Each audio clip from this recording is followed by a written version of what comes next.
Hello, मेरे YouTube channel Sunila motivational corner में आप सभी का स्वागत है। जब कभी किसी व्यक्ति का व्यवहार आपके प्रति अचानक से बदल जाए, अचानक वो आपकी प्रशंसा करने लगे या अचानक आपके करीब आने लगे, तो ऐसे व्यक्तियों से थोड़ी दूरी ही बना के रखें। बात तक्षशिला के गुरुकुल की है।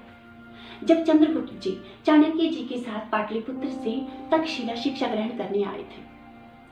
हालांकि गुरुकुल में सिर्फ राजकुमारों को ही शिक्षा दी जाती थी, जबकि चंद्रगुप्त एक क्षत्रिय के बेटे थे और वहां शिक्षा ग्रहण करने के लिए चंद्रगुप्त जी को अनेकों चुनौतियों का सामना करना पड़ा। अपनी कुशाग्र बुद्धि और विनम्रता के कारण वो एक से एक चुनौतियों को पार करते गए, जिसके कारण वहां के प्रधानाचार्य उनसे इतना प्रभावित हुए कि उन्हें चंद्रगुप्त को शिक्षा ग्रहण करने की अनुमति देनी ही पड़ी।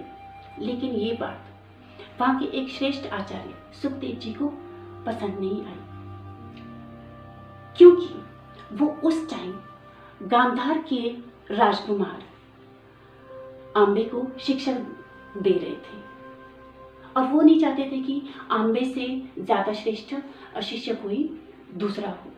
इसलिए उन्होंने चंद्रगुप्त को गुरुकुल से बाहर निकालने के लिए तरह तरह के षड्यंत्र रचे, लेकिन वो एक भी षड्यंत्र में कामयाब नहीं हुए। अंत में उन्होंने आंबे को चंद्रगुप्त के साथ मित्रता करने के लिए कहा। आंबे चंद्रगुप्त के पास गए, मित्रता का प्रस्ताव रखा।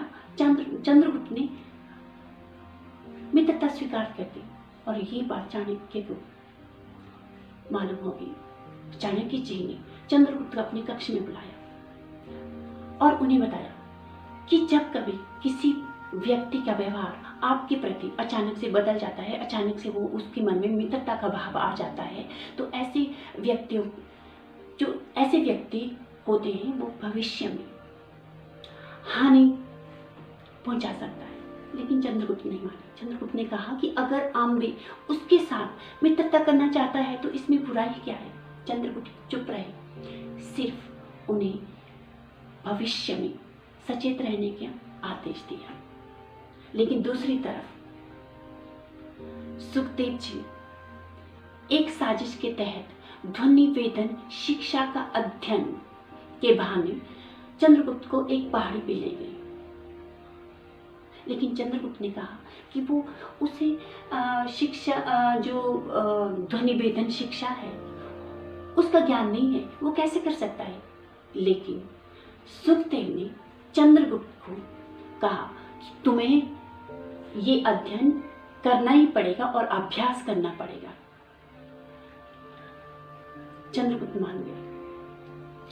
ध्वनि वेदन शिक्षा होती है कि एक को पट्टी बांधी जाती है तो बाकियों को उसके चारों तरफ खड़ा करके उस पर प्रहार किया जाता है और उससे जिसकी आंखों पर पट्टी बांधी होती है उसको अपने बचाव करना पड़ता है उनसे। तो इस तरह से सुखदेव जी ने पहाड़ी पे एक चक्र बिछाया। इस तरह से अपने शिष्यों का चक्र बिछाया था ताकि जो चंद्रगुप्त है वो अभ्यास करते करते पहाड़ी से नीचे गिर जाए। लेकिन चाणक्य जी को ये कुछ भविष्य में कुछ अनहोनी का आभास हो चुका था। वो चंद्रगुप्त के पीछे गए और उन्होंने पहाड़ी के नीचे जाल बिछाया। जैसे ही चंद्रगुप्त अभ्यास करने लगे, उनका पांव फिसला और वो नीचे गिर गए। नीचे गिरकर वो जाल में फंस गए।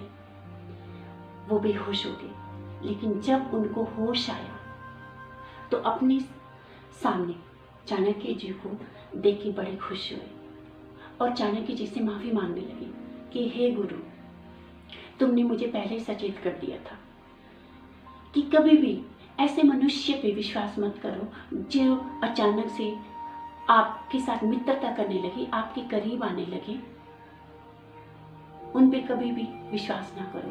तो इसलिए साथियों कि हमें भी जो कोई जब कभी ऐसा आभास हो कि कोई हमारे करीब अचानक से आ रहा है, या अचानक से हमारी प्रशंसा करने लग रहा है, या अचानक हमें कुछ चिकनी चुपड़ी बातों में ला रहा है, तो समझ लीजिए या तो आपको वो भविष्य में हानि पहुंचाना चाहता है, या आपके अंदर कोई ऐसी सीक्रेट चीज़ है या बात है जिसे वो उगलवाना चाहता है। तो ऐसे जो व्यक्ति होते हैं उनसे दूरी ही बनाएं। अगर आपको मेरा वीडियो अच्छा लगा तो प्लीज़ लाइक शेयर करें, बेल आइकन को दबाएं, कमेंट ज़रूर करें।